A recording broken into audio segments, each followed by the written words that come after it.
So yung mga ka-agri, yung ginawa kong bracket, ito po yun.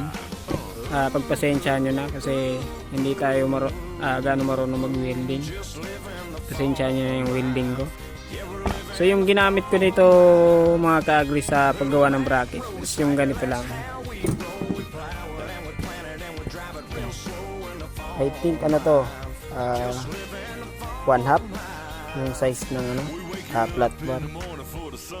Nakakabili naman yan sa sa hardware. Ewan kung meron kayong mga nakatago sa bahay nyo na na mga flat bar. Ayan, na hindi na nagamit. Pwede na yun.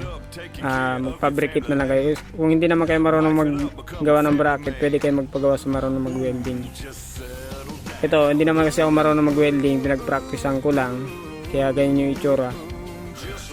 Wala masyado sa level. Ayan. So, yung nito, bali dito nilalagay yung battery. Ayan. Dito ko nilalagay yung battery. Ayan dyan. Nilagay ko ng battery dyan. Ayan. And then, yung yung box natin sa sa relay and receiver ng remote control, dito ko naman siya ilalagay. Yan.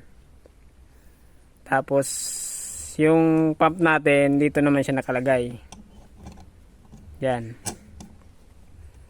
So ang magiging itsura niyan,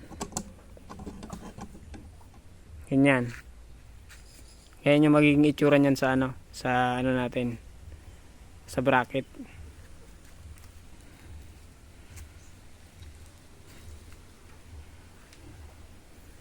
Ayan.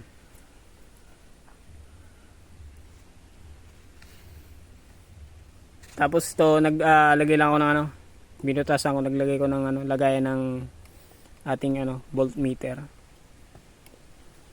Ayan.